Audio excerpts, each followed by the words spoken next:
feel like I'm about to be waterboarded. Welcome to War Stories, the cybersecurity podcast where we interview real penetration testers about real break-ins and epic hacks. Your host is Zac Davis, experienced physical and cybersecurity tester. In these short episodes, you'll experience the adrenaline rush and hear firsthand what it's like breaking into companies for a living. Enjoy the show. Mike, welcome to the show. Thanks for being here. I think you've seen the show. Yeah. You've know the general format. You're a friend of Mike and Ryan's. We've met today, so I got some of your background, but for everybody here listening, why don't you take us through it? Sure. Long story short, just it's kind of nerd, I think, who has wandered his way to finding his way into security. Started with computer games. I had a friend who,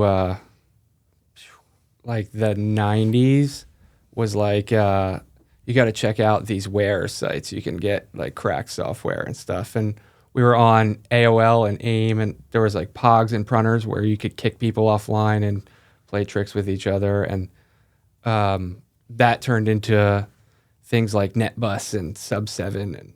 But that was always, it was never a core of, it was just something I played with, that I like to pull pranks on people, that type of thing. But it was never like, this is what I want to do. So I don't think I ever went, so this is like a where, so you'd get cracked software, and then what kinds of stuff would you get?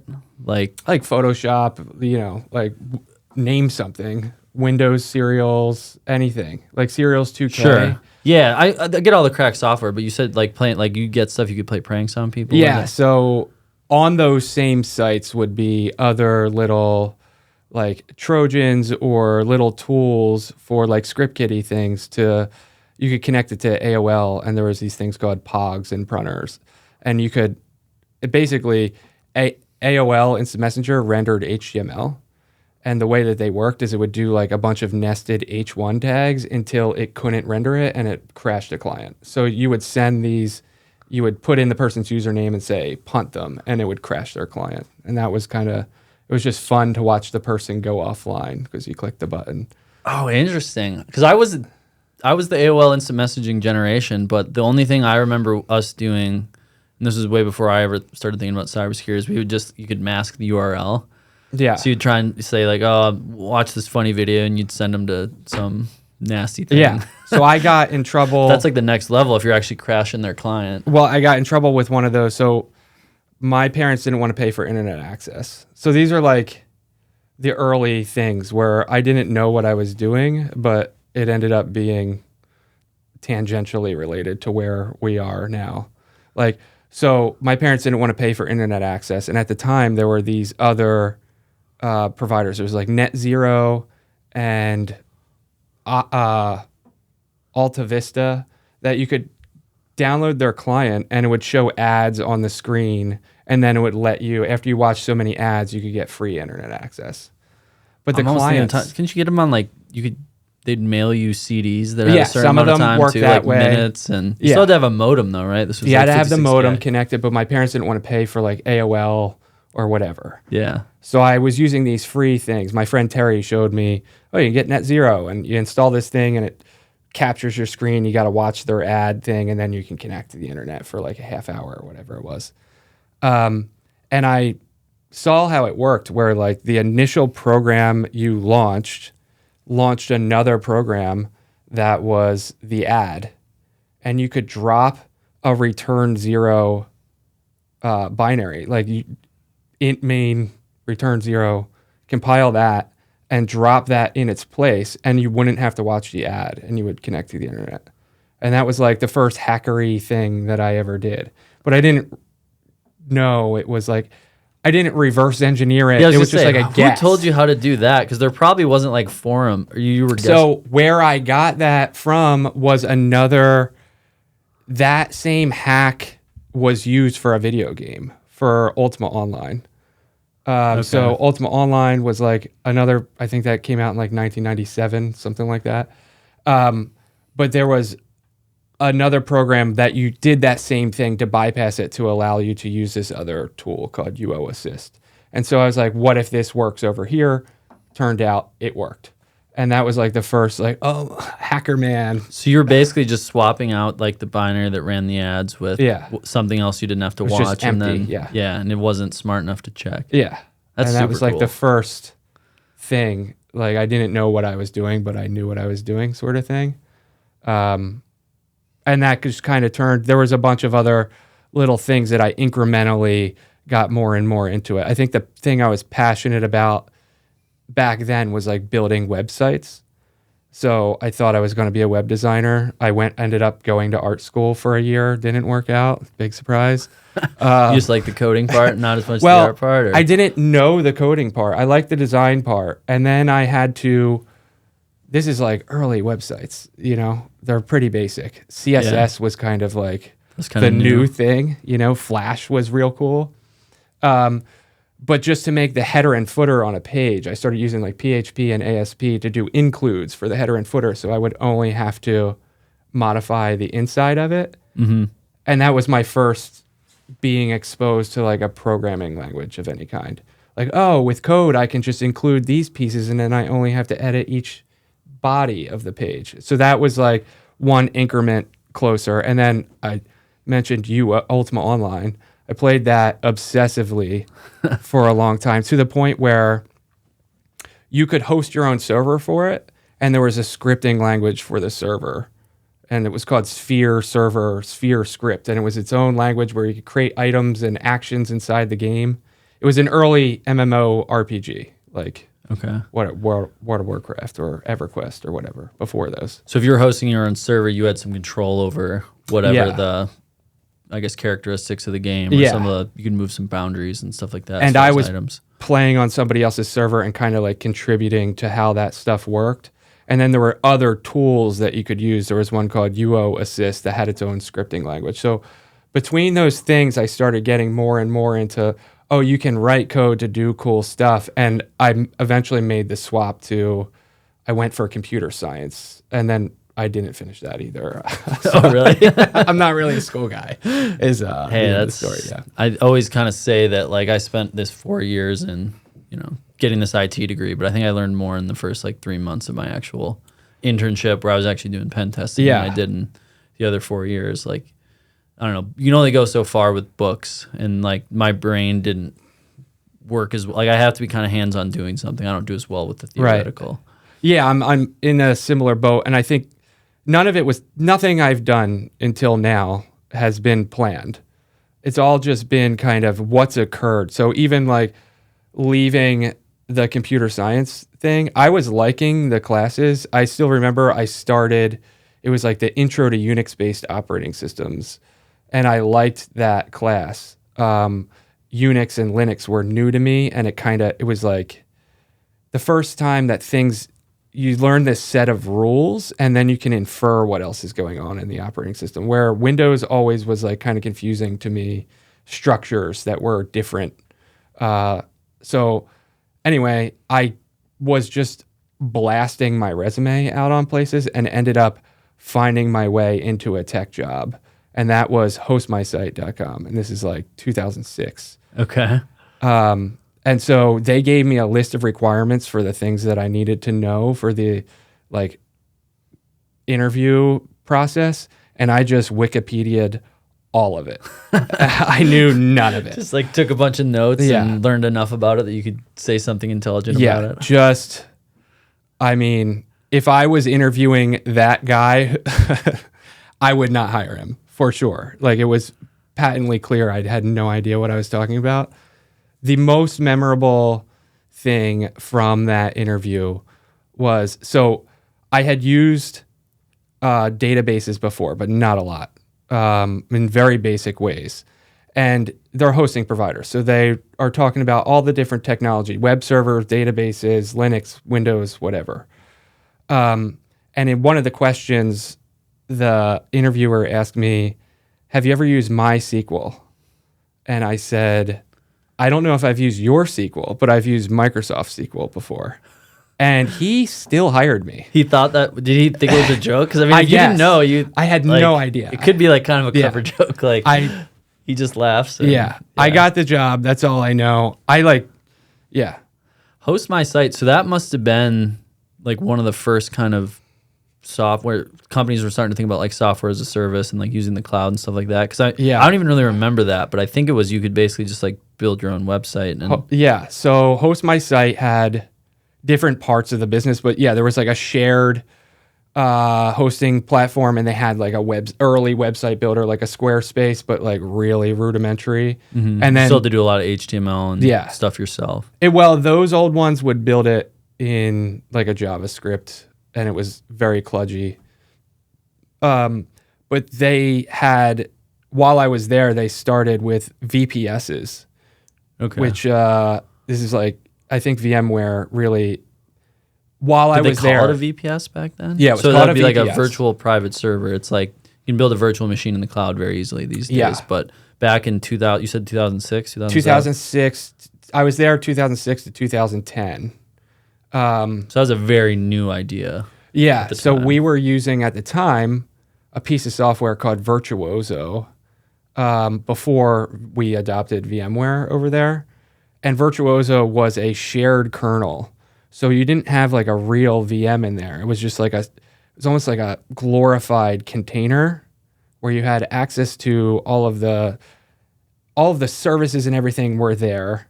Like, so you could start and stop services and reboot it on like a container. But the kernel was shared across all of them. So you couldn't have a different base OS on that same piece of hardware.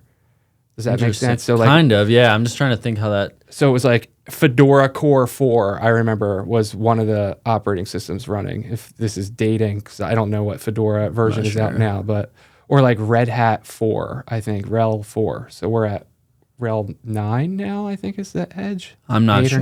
Yeah, I don't know. Anyway. Something like that. So if you were on a Fedora Core 4 node, all of the VPSs had to be Fedora Core 4. You couldn't have like a Debian box or Red Hat box on there. They all were shared. It was like a mix between a container and a VM. Yeah. That's the best way I can describe it. Then they brought up VMware, and that became huge. We also had a lot of customers with colos and dedicated servers, and I started answering the phones, moved into like a Linux engineer, network engineer, and the hierarchies there, technical wise, like network engineering was kind of like the creme de la creme of like, hey, these guys that was the highest that I could go ascend in a technical role, at least vertically. Well, it sounds like you're getting a credibly good base to get into cybersecurity because you're getting all this experience with all these different technologies. So that's what I mean by none of it was planned, right? This is just the incentive structure that I found myself in, and I was like, oh, I want to learn more tech stuff. Yeah. And then eventually in the network engineering spot, because they were the top, that's where like the toughest issues escalated to. So all of our compromises and root cause analysis needed to be done by the top guys. And so that usually ended up in us. And that's where out of that networking team spun a security team. But that didn't formalize until after I left. Okay. Interesting. So we talked a little bit about this stuff before the show. I know at some point you started getting involved with some bug bounties. So at what part of your career did you, I guess, start diving into more of the cyber specific extracurriculars, we'll call it? Right. Yeah. So the bug bounties actually are a more recent in the last few years. After hosting, I became a pen tester for a long time. And a friend of mine was playing around with bounties. And so we're skipping stuff. You were a pen tester before you started doing the bounties. Yeah. Okay. Well, let's take a step back then. I'm jumping ahead of things. I think. Yeah. So you're working at this cool job at Host My Site, learning all sorts of different technologies. Got some experience on the networking side. Most critical issues you were dealing with there, or kind of the highest level of support was the network stuff. Yeah. Where'd you go from there, and when did you start getting into the pen testing then? Yeah. So I was always, because of the kind of security investigations and just kind of watching what the guys were doing, I was learning some of their tools of the trade per se. And after I left hosting, I went and did a stint that I was doing like writing Python and helping do a sysadmin stuff for. Rounding it out, you're getting a little coding experience now. for a friend of mine who ran firecompanies.com and policecompanies.com. So I worked for him for a little while. And a buddy of mine who was at hosting had started a security practice. Okay. And he knew I was a network guy. And so one of their clients needed a switch or firewall migration from like Checkpoint to Juniper or whatever. It doesn't matter. Mm-hmm. And while I was in the office working on that, they were struggling on some external pen test they were working on. And I was like, let me take a look. It was some web app, and I don't remember what the scenario was, but I helped them get in. And they were like, hey, do you want to do this? And that turned into, all right, yeah, I'm going to be a pen tester with you guys. Did you know what pen testing was at the time, or was that kind of like your first exposure to it? It was my first exposure. I knew what it was, right? But I never thought it was something attainable. And my friend just had started this thing. And I knew some of the tactics and techniques, but I didn't know anything about the rules of pen testing. So you'd messed around, you'd done some, we'll call it poking and prodding. Yeah. But you hadn't like ever looked at kind of the formalized corporate style career that can come, or that pen testing can turn into. Yeah, exactly. Okay. And then you were randomly at an office working on something else and just kind of overheard that. Yeah. I knew that's cool. what they were doing. Yeah. But I didn't like push like, hey, can I be a part of it? It just kind of happened. Do you remember what they were like trying to work on specifically? It like, was I remember it was a web app. They had burp up. They were trying to bypass auth and like testing different injection things. And I want to say it was an SAP portal, but I don't fully. Yeah. Yeah, just to be curious. Like, had you seen burp before even at that point? I hadn't used burp before that. No. Oh, wow. So you're just like, oh, here's an attack proxy, which is, yeah. If you're a nerd, like being able to pull up burp for the first time, it's kind of like a crazy experience. Yeah, it was my cool. opinion. It was cool. It's like, oh, you can see so clear, like seeing the traffic. Yeah, and being burp. able to step through it, like stop it, yeah, edit it. Exactly. It's just like it's like a debugger for my web apps. Yeah. It was kind of cool. Yeah, it's a powerful tool. Yeah. So that turned into I was working for them for a while. Cool. So you just went and they hired you on as a pen tester and kind of started. Yeah, it was a slow roll. I 1099 for them and then eventually became a full-timer. Sweet. I did that for a while. I worked in the managed side of the house. I managed Disney's security for a while. So I owned their SIM, which at the time was the world's largest deployment of QRadar. It was like 88 highly available appliances. Wow. And that just kind of fell into my lap. Like 88 of like their, I think in QRadar, it's like a security gateway or so it's gateway something, isn't it? QRadar, they have like processors. Actually, they were all processors at the time was the name of them. They actually, QRadar changed their whole architecture to match the requirements of Disney. And that was the environment that I happened to be managing. Like this was, again, not planned, but kind of core, just right place, right time. I don't know. Anyway. So after that is when the bounties started. Okay. So you'd gotten into pen testing, you'd been doing that a little bit, and then you probably were looking for more interesting stuff on the side or other ways to make some money, I guess. Yeah. So and it wasn't even about the money. It was just more about like hey, we can do this and it's above board. Yeah. You know? Like the legal way to have some fun on the side. In my head, bounties it's all of the fun stuff without the painful stuff. I don't have to worry as much about rules of engagement.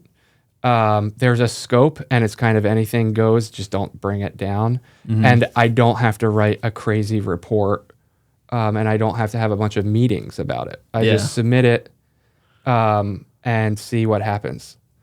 That was so for like so for like, to use your own words, a nerd who just wants to be in the technology, bug bounties are kind of like best case scenario. You can sit at home, poke at stuff. If you find something cool, write it up, might get paid. Right.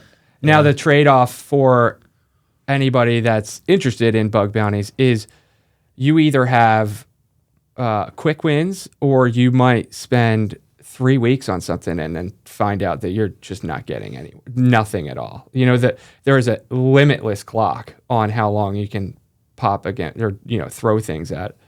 Well, and I think I basically went through, I'm sure you're familiar with SYNAC Red Team. Yeah. When I was first, we're kind of jumping ahead. We were talking about some entrepreneurship before the podcast started. But when I first went out on my own, I went through the whole process of getting onto SYNAC Red Team and then ended up getting busy and kind of never got to spend as much time on it as I wanted. But I realized you kind of had to be sitting there waiting like for new stuff to come online and then have like a process set up of like, I'm going to go check all these things because there were so many people trying to do bug bounties. Like it's not only finding a needle in a haystack, but you have to find it before 2,000 other people who are all doing the same thing. So you have to build up like a process or have some different techniques that are different than the low-hanging fruit everybody else is looking for. Yeah, exactly. So I wanted to build that. I did a stint with like DevOps and DevSecOps stuff, and I was like, oh, we could build pipelines to watch the lists and just start setting off, and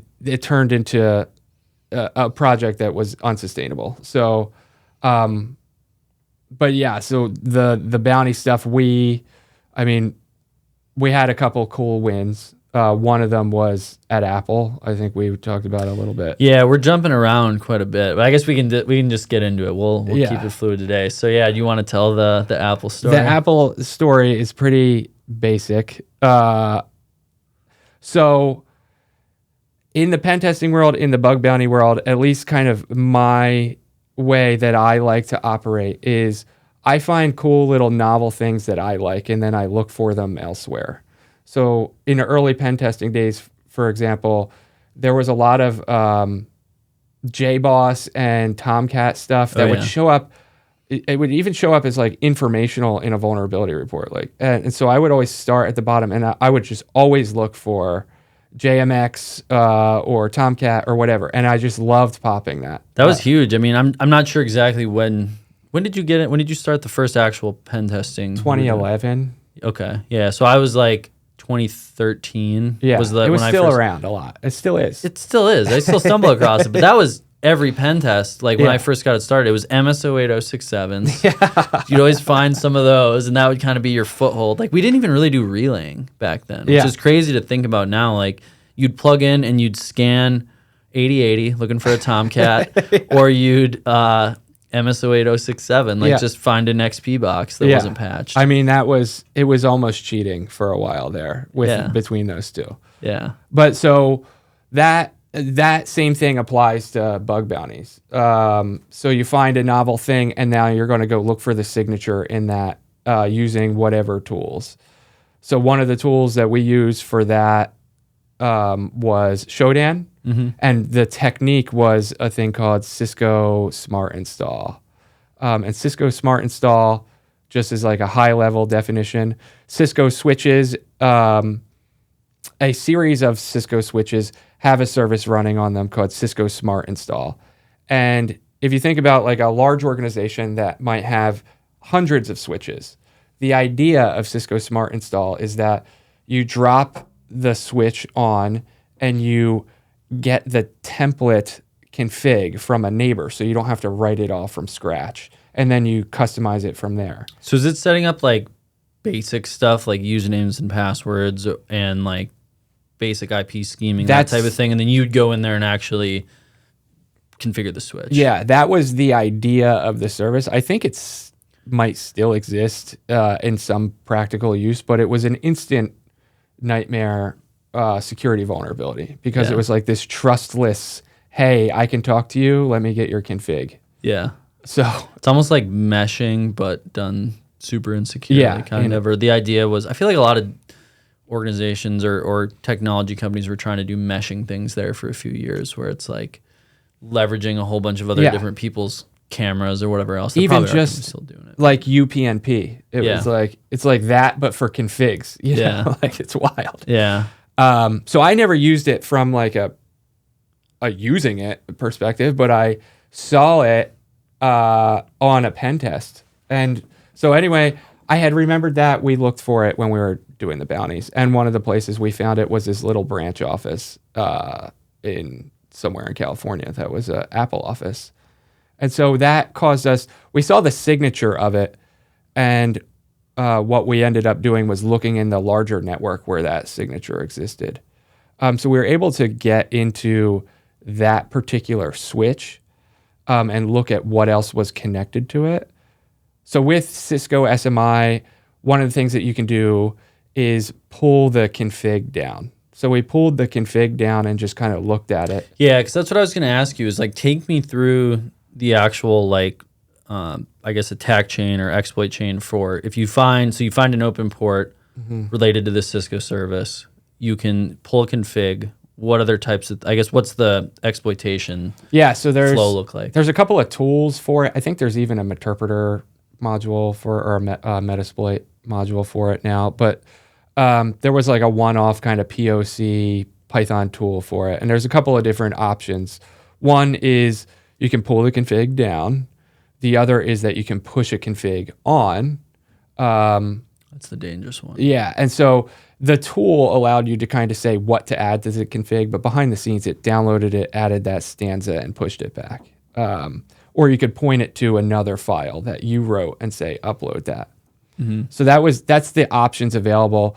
The kind of chain of events was just looking on Shodan for interesting stuff, seeing that it was on Apple's network, loading up that Python tool and pointing it at to pull down the config and just read through. And then it was like, all right, well, if this is here, we saw the model of the switch, we could infer from there. So if you're able to edit the config, that means you can do anything on the switch. We checked the model. That meant that we could stand up a GRE tunnel on it so that we could basically route through and get behind it if we wanted to. We didn't. And I'm not super familiar with that. So GRE tunnel, is that like a VPN tunnel? Basically, but it's just an encapsulation without like all the IPsec stuff. So security-less tunnel, basically. Sure. Old technology. Yeah, it's still used. Okay. But so we didn't set that up. We just looked and we were kind of looking at what else. And that's when we kind of just turned over to let's just port scan and see what else. When you're using Shodan or any of the other tools that are similar, where you're looking at these collections of historical information, the key word there is historical. So even though Shodan says that this port's open or this service exists, Shodan's results might be 2 months old, might be a week old. Sometimes it says, sometimes it doesn't. Yeah, you might not know. And so it's always worth verifying. And then also underneath the covers, Shodan, it doesn't, to my knowledge, doesn't scan like all possible ports. So there's, 65, 535. Yeah, it's not going to hit absolutely everything. Yeah. Kind of goes for the major ones, I would think. Yeah, I think it's the top 1,000 or something like that. Okay. And so they use ZMAP under the covers and scan one port at a time. Yeah, well, so for anybody who doesn't know what Shodan is, it's basically this web application you can log into, and you can look up any host name or IP address, and it gives you kind of the same type of information that you'd get from a port scan, top 1,000 ports from what you're telling me. It's funny. I bought a license for that. I think like 10 years ago for $100 or might even been $50 on Black Friday. Yeah, I logged in there the other day. They're charging like hundreds a month. I think for full access. It's kind of wild. I have like 3 of those. Where they get you is, and the reason whenever they do that, you should sign up for another one, is you have a limited number of API calls. Sure. And so then you have to pay for more credits. But if you stack them, you can rotate the API keys. I don't know if that's in the terms of service, but I'm sure they know the bug bounty guys are doing that. It's possible to do. Yeah. So you can also search not just for the ports, but for the headers and banners of the different services. They have screenshots. Yeah, an HTTP screenshot type. RDP screenshots. Yeah. You can search for service versions, encryption types. There's all kinds of, just like you would dork on Google with the different operators, you can do that with Shodan. And for those listening, if you're like a defender, it's probably worthwhile going to check what's out there on your perimeter, because there are not only bug bounty guys, but there's real hackers using this kind of data all the time, because they can figure out what might be out there without sending a packet to your network, which if you're trying to be stealthy at all is kind of ideal. Yeah, it's a very good passive tool for if you're doing passive recon. Yep. Like even in pen tests, sometimes you're not allowed to do active recon, but Shodan and services like it are sure. Yeah, the ROE isn't signed, but you want to go look at these guys. You might check what's out there on Shodan about them. So we found that we started digging. We found just through a port scan, we saw some web servers open. I think it was like a weird port, like 5,000 or something, and it ended up being some debug console for a performance monitoring tool.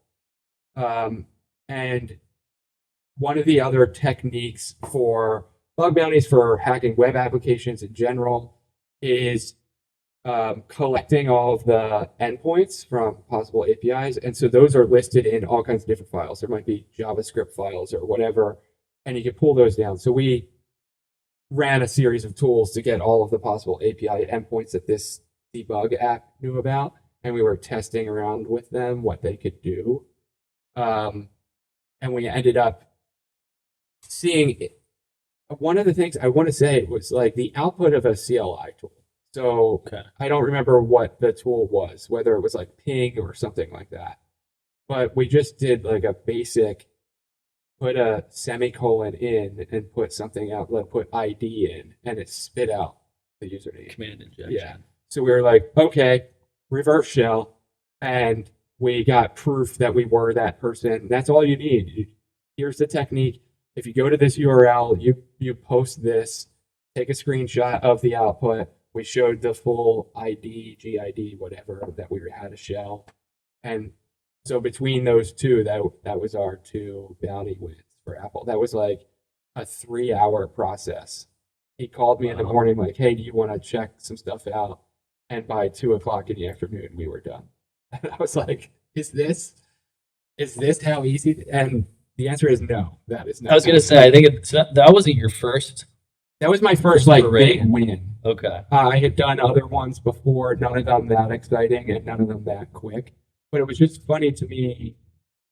I, at least mentally in my head, had, this big, I'm an Apple fan. I'm wearing an Apple Watch. Like, I like Apple. I thought I held them in like a higher regard in some way. I don't know. So it was just funny to. Hey, you're only as good as your weakest link. Yeah. That's a wild one.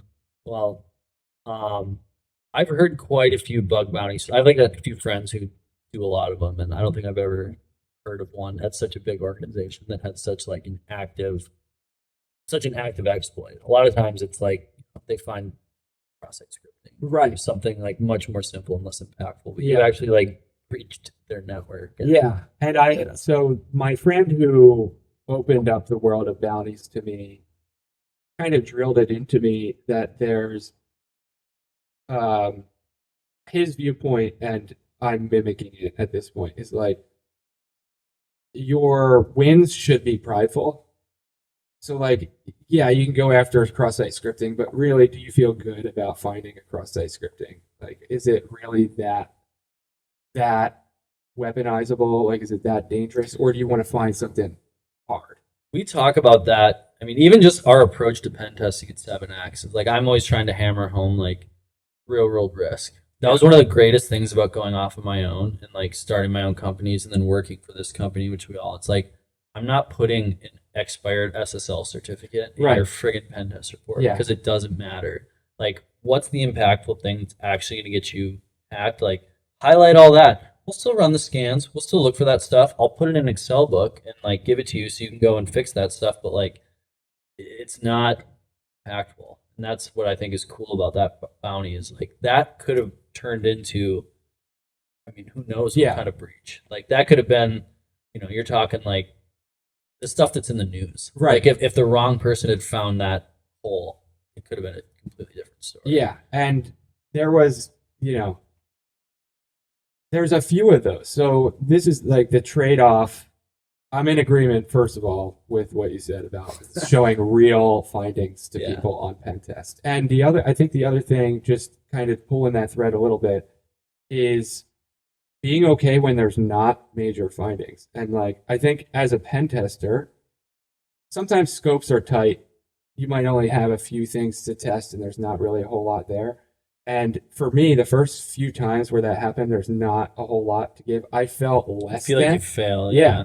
Or I'm always worried they're going to call me in a month, you missed this. Right. So you spend a ton of time on a small scope and there's nothing there. And you're just trying to beat it. But you're giving the client what they want, so there's still value there. I'm not zero cool or whatever. I'm not the world's greatest hacker in the world, but I give it my best shot. There's always a chance that I miss something.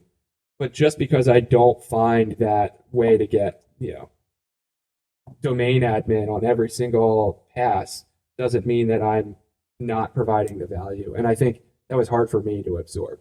Yeah. So that carries over to the bug bounties too, because there is a lot of failing on the bug bounties. Well, and like to that same, in this, like, so you're looking for the important, impactful stuff. There's a million people out there sweeping for the low-hanging fruit. Yeah, for sure. So, important probably to have some people out there taking that different approach to it, or and going for the big ones. And I think, for people that are, everybody has a different path to get through their career, right?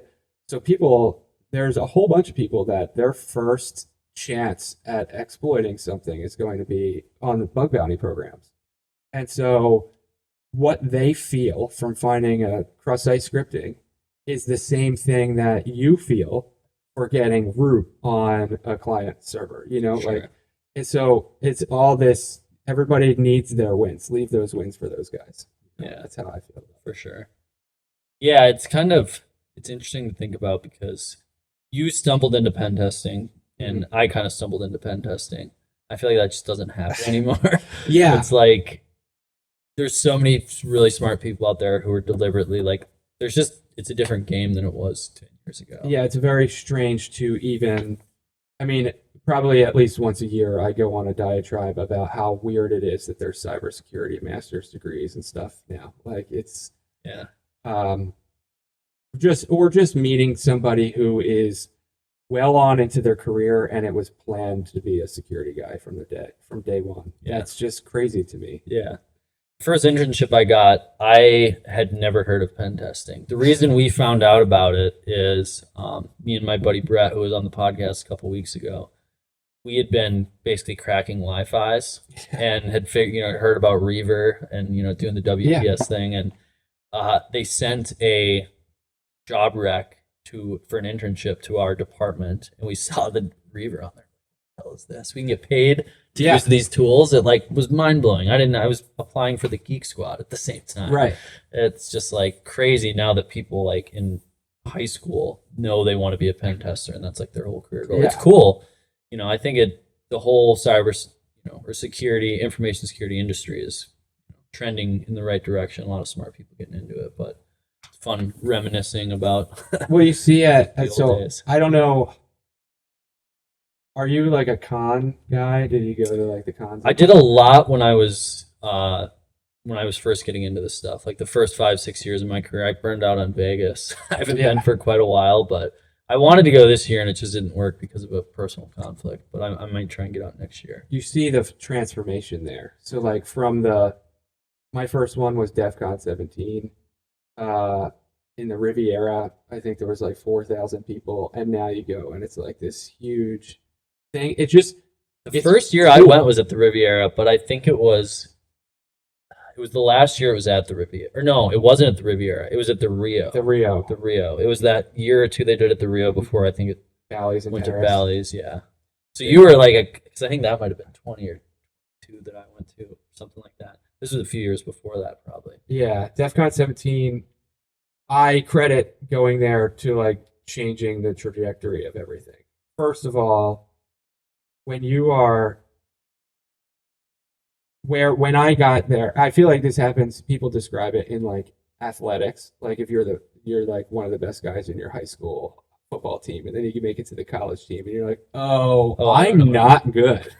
That was the feeling I had when I got to DEF CON. I was like, I don't know anything. I still feel like that whenever I go to like local conferences. There's so many smart people out there. It's cool though. Like it's an important thing to happen. I think just industry wide, it's it's a meme, like neckbeards. Like it is a thing where people get these huge egos, and I think it's important that we get with people who know so much more than we do to, one, humble us, but also like somebody that's a domain expert on something can teach you from their wisdom in 2 hours, something that would take you 2 months to just wrap your mind around a concept. And that is like such a cool part of this community in general. Every time you see a talk, there's probably months, if not years of research that has at least been like percolating or like a side thing they were working on, and they're condensing all the most important stuff down into these like digestible chunks, which allows all of us in the community to like be that much better. It's like it's a culmination of everybody's hard work, which is super cool. Yeah, I had a transformative. I've been going there pretty religiously, and ShmooCon and a lot of the other ones for a long time. And I hear a lot of people complain like, "Oh, it's so big now, you can't do this, you can't." But like the vibe is it's such a welcoming thing still. And even though there is a lot of ego and there's a lot of people that know it all, that it's pretty cool to be a part of a community of everybody that just wants to kind of help each other. Great. Yeah, I love it. So I think we're jumping around, and we got through one story, but I know we talked a little bit. We got to talk about some of your favorite tools, and I think you had one I hadn't really heard of or don't have much experience with. Yeah. So I mentioned the bug bounty stuff. That kind of really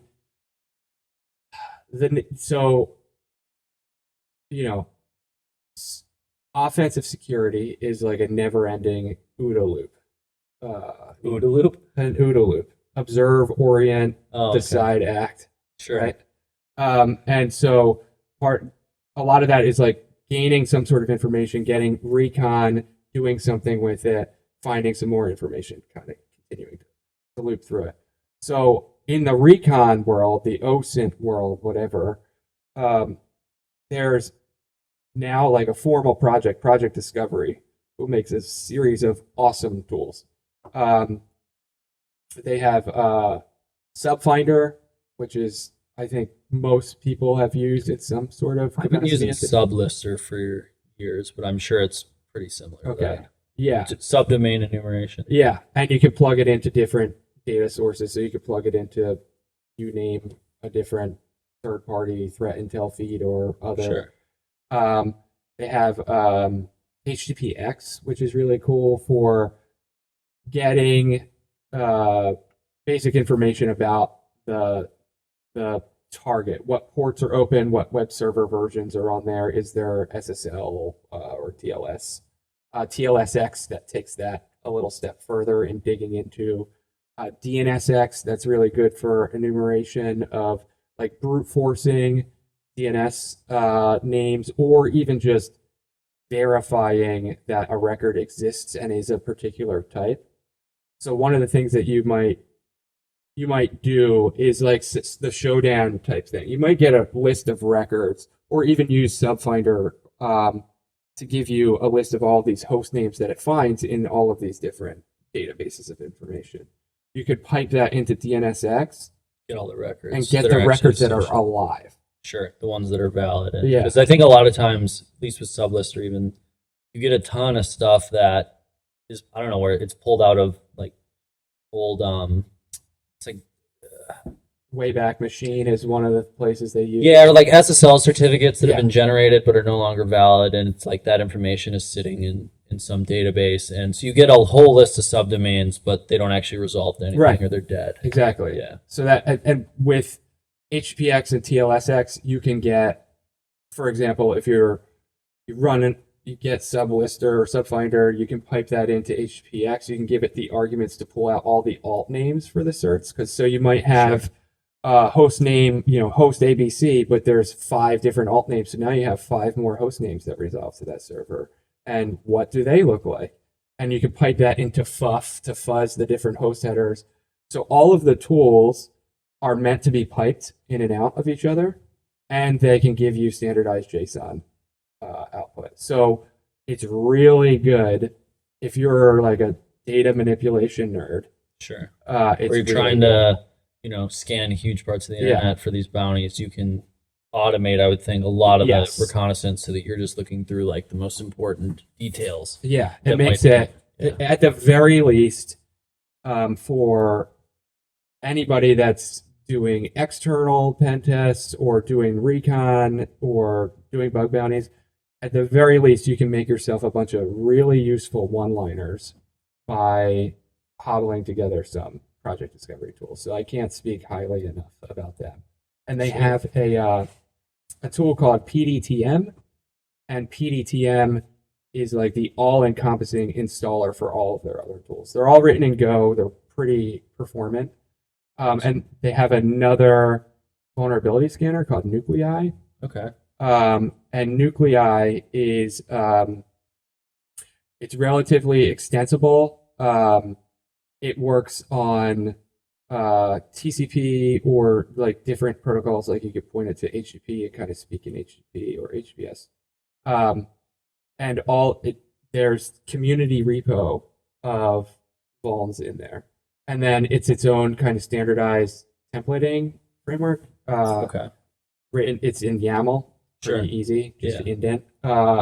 And so it makes it really easy to make your own scans, reusable scans for different types of signatures. Sure. So if you're looking for certain things, you can kind of create your own templates. And if you're looking for, like you mentioned, a specific bug bounty issue, and you just want to hit huge, or maybe even it's a new vulnerability comes out and you're trying to scan all your clients, you could have a template that just looks for that. So yeah, it goes fast. If you watch the community repo for all of the community templates for Nuclei, you'll see as soon as there's a new CVE with any type of interest from the community, people are racing to be that guy that can commit it to the repo.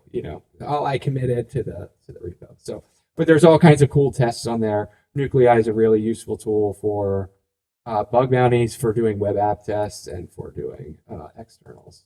It's really sweet. I'm gonna have to check it out. Yeah, cool. I feel like I work for ProjectDiscovery at this point. Yeah, are you one of the guys putting the templates out? I was gonna ask. Seems like I wrote some templates, but nothing like major.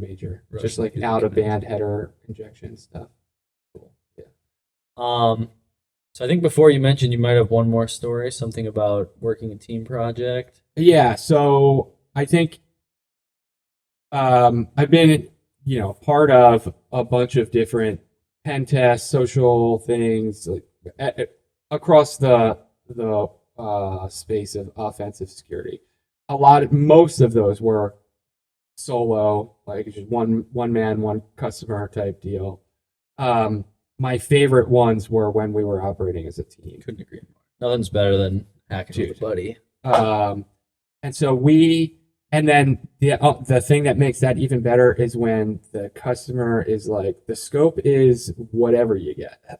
Best case scenario, a red team with a good client with your buddy. So we had a manufacturing client who had these distribution centers. We had, I think the scope was like, it was like all of the above. It was, physical, social, internal, external, probably Wi-Fi, like all of the checkboxes were checked. So it was like, go do whatever you want. Come attack us. Yeah. See what you can find. So we were kind of running it in parallel. I think I was starting with the external, and a buddy was doing the physical. And it was like so physicals, you guys do a lot of physicals as well. And physicals can be scoped a few different ways, where they really want to target those physical controls, or it's more of a social experiment. Sure. Where you're either trying to talk your way in, or you're coming at night in the cap burglar outfit. And so this was more the social element. It was like any means necessary. You don't have to bypass locks. They don't care. Okay. And so there was a double man trap. I wasn't there for this. So my friend had an earbud in, and he was just pretending to be on the phone and like kind of waved his way in, and we're talking to him, and he's like, I'm in the first man trap, and they're waving me through. And so he just kind of acted like he belonged there, and they let him in while we're trying to play around. That used to be one of my favorite ways, is like, go find the employee entrance, go in early in the morning, pull out my phone, and just be like, yeah, I'm coming in right now. Yeah. I'm going through the door, like right behind somebody, like say that loudly, and then they just assume you know where you're going and that you're supposed to be there, and you can sometimes slip through those types of things. Yeah. The man traps are hard though. I don't know how he did it. He was like, I'm blown as soon as he walked in, and we were just talking about how ridiculous this is that he's in. So he got in, it's like near end of the day, 4 something, and he does the old hide in the bathroom until everybody leaves. Wait until you hear the vacuums. So we go off the phone call, and I'm doing my thing. I start getting messages from him that, the office is open. So we open the line back up. and he's just walking through the office, and they have like TeamViewer installed, so he's just giving me the TeamViewer code so that I can connect. And he's walking No around way. and just Just on the reading. desktop. Yeah. They're unlocked and you just log it in. So I felt like we were in like a heist movie at that point. Like he's just reading information. We're in the office just popping into these boxes, and it was the tightest collab kind of vibe on an op that we had. That's I think. fantastic. And above all odds, he walked through a double man trap like it was nothing. Yeah, so for the audience, I mean, you could probably describe it better. What I'm assuming it is you walk into the building, there's a set of glass doors that you have to be buzzed through, and then probably some sort of other gate or, Yeah, the turnstile door or behind something. you has to close before the door in front of you can open. And then there was another one of those. Wow. And So- you just kind of like, Yeah, he just kind of, so the guy buzzed the first door and then buzzed him again on the second door. So it was like a man trap to get into the lobby and then a man trap to get into the protected area behind the guard, wow, and just acted like he was too busy to talk to the guard, and the guard let him through. that's wild. I mean, usually those are like your worst nightmare. That's when I'm like making fake badges. I'm trying to create some sort of other pretext or send somebody an email where like, I'm not just trying to walk through, I'm trying to like create enough of a confusion with fake documentation that they might end up sending me up. We have, we've been parts of over planning just to show up and like, Yeah, the door's open. Or there's somebody's working on the building, the back door's propped open. we It's like did. construction workers. We did one of those where was another one of the same type of, social, physical, did all of this planning, had a good pretext for it, get into the parking lot, and the back door is propped open. It's like, all right, well, we just wasted 4 hours sitting around as a group. I think we went out and bought a birthday cake to carry in. That was what I was gonna say. That one to get the huge sheet cake and struggle with it. Like anybody will hold the door for the guy with cake. I mean, so yeah, it's just hilarious. But those team ops, I'm a social butterfly. I like working with other people, and there's nothing like that kind of where we have the adrenaline moving together. I love that. Oh, it's fantastic. Yeah. It's the most fun ever. As hard as it is to like get through some of the reports and the tough parts of this job, like those kinds of engagements is what makes it all worth it. Yeah, we've had ones, even when they fail as a group, it's just more hilarious because you had witnesses that you just failed. Yeah. I had one 100%. where, sorry, I'm not trying to give like a million different stories, but it's now bringing up. There was one where it was like Christmas time, and I can't say the client, but they participated in like Christmas charities, Okay. and we got short notice on this, and we were trying to figure out. We knew they participated in the charities. We knew that they had pretty good security there, and we were trying to figure out how to just like get in. And I was like, I bought a Santa suit and like had the whatever it was, Toys for Tots or whatever signage, and I was like, oh, I'm here to collect the toys. I got blown immediately. The guy was like laughing, and he was like, can you tell, he wanted to know more about, I gave him the get out of jail free card. He wanted to know more about like, That's like you a do Hail this one. Mary, this Yeah. Santa suit. We had nothing. And I was like, Santa suit it is. And then like, once it became an idea, it was just even more hilarious to try it. And it was like, all right, well, if this works, this is worth it. Total Hail Mary. We told the client it was going to happen. It wasn't like we had this low effort, let's limp into it thing. And he was like, yeah, let's go for it. It's amazing. But that, because I not only did I fail while wearing a Santa suit, but that my friends were watching it happen, made it even more hilarious. It's funny you came to war stories and the Santa costume. That's the afterthought. Yeah. That's it wasn't a win. Go back to I like, suppose. I want to tell the win stories, even though I just spent 2 minutes talking about how like the wins don't super matter, but they do. Yeah. Awesome. Well, again, we're jumping all over the place. We got to talk a little bit about what you're doing today. How do people find you if they want to have you come and dress up in a Santa suit. Santa suit? How do they do that? Yeah, sure. So, we just launched breachcraft.io. So Breachcraft, we're very similar, anything offensive, assessment-wise, virtual CISO, all of the above. We're kind of focusing on more of the assessment offensive side of the world. We just launched that August 5th officially. Congratulations. Thank man. you. Thank you. So Awesome. we're just getting started. That's super cool, super fun. Yeah. Definitely looking forward to, I'm sure SEVNX and Breachcraft will continue to partner. We like working with smart people, small businesses who can do the job right. It's we know you'll be doing it the right way. It's another part of that community. You know, I told Ryan that this was an idea, and he was probably one of the most supportive people I talked to. And and he has a very similar business. So I didn't know how that was going to work when I first had that conversation. It's like really cool. It's like we were talking about before the podcast. Like, there's so many companies out there who just slap pen testing on their website and have somebody running a Nessus scan, slapping a logo on it. Like, the people who actually do this stuff right are few and far between, and we're all friends. It's like it becomes a small community when you start talking about the people who I think really do a good job at it. So we're always happy to see somebody else out there doing it right.